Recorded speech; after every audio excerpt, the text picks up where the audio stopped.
آج سے ہزاروں سال قبل کی بات ہے کہ ملک بابل میں ایک بادشاہ کی حکومت تھی جس کا نام نمرود تھا۔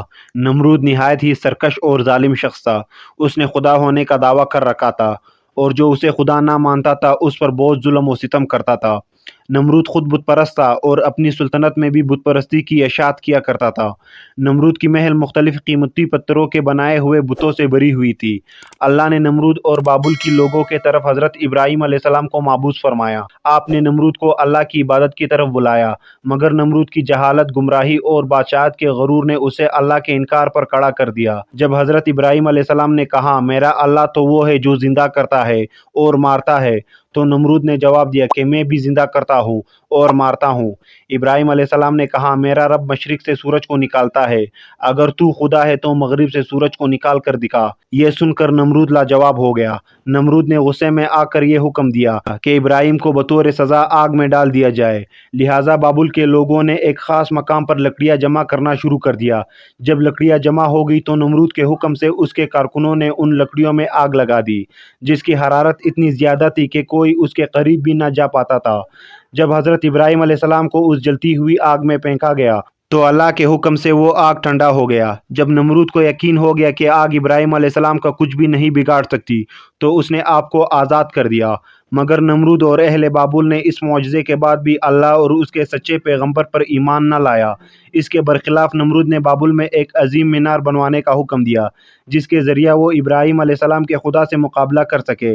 اس نے مزدوروں کو یہ حکم دیا کہ اس مینار کو اتنی بلندی تک تعمیر کی جائے کہ بادلوں تک پہنچ جائے، تاکہ وہ آسمان کے خدا سے جنگ کر کے اس کے سلطنت کو بھی فتح کر لے۔ جب یہ مینار تعمیر ہوا اور بادلوں کو چھونے لگی تو نمرود اس پر چڑھ کر خدائی کا دعویٰ کرتا تھا اور آسمان کی طرف دیکھ کر خدا کو للکارتا اور لوگوں سے کہتا کہ آسمان کا خدا کچھ جواب نہیں دے رہا ہے کیونکہ وہ میرا مقابلہ نہیں کر سکتا۔ لہٰذا یہ دیکھ کر نمرود کو پوجنے والوں کی تعداد میں اور تیزی سے اضافہ ہو رہا تھا اور جوق در جوق اس کے سامنے سجدہ ریز ہوا کرتے تھے۔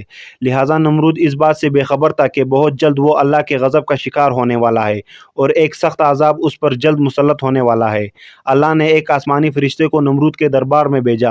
اس نے نمرود کو ایمان قبول کرنے اور لا شریک معبود پر ایمان لانے کی دعوت دی، مگر غرور و تکبر سے چور نمرود نے انکار کر دیا۔ فرشتے نے نصیحت کرتے ہوئے کہا خدا کی قدرت اور طاقت تم اور تمہاری فوج سے کہیں زیادہ ہے، اگر وہ چاہے تو تجھے اپنی سب سے کمزور مخلوق کے ذریعے ہلاک کر سکتا ہے۔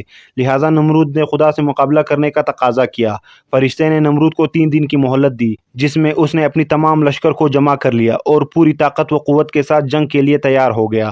تیسرے دن کے صبح اللہ نے مچھروں کا ایک بڑا لشکر بھیجا جو تعداد میں اتنے زیادہ تھے کہ سورج کی روشنی نظر نہیں آتی تھی۔ یہ مچھر پورے بابل شہر میں پھیل گئے اور نمرود کے لشکر پر حملہ کر دیا۔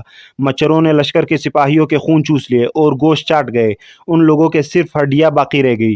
ایک مچھر نمرود کے ناک میں داخل ہو گیا اور ناک کے راستے دماغ میں گھس گیا اور مغز کھانے لگا۔ درد کی شدت سے نمرود پاگل ہونے لگا۔ اس نے اپنی تکلیف ختم کرنے کے لیے اپنے سپاہیوں کو سر پر ڈنڈا اور تپڑ مارنے کو کہا۔ جب یہ لوگ نمرود کے سر پر ڈنڈا مارتے تو مچھر کاٹنا چھوڑ دیتا اور جب ڈنڈا نہ پڑتا تو مچھر کاٹنا شروع کر دیتا۔ حالت اتنی غیر ہو گئی کہ اب جو شخص بھی نمرود کے دربار میں آتا وہ اسے اپنے سر پر جوتے مارنے کو کہتا، اور یوں اسے 400 سالوں تک جوتے اور ڈنڈے پڑتے رہے، اور خدائی کا دعویٰ کرنے والا اتنی بڑی سلطنت کا بادشاہ ذلت کی موت مر گیا۔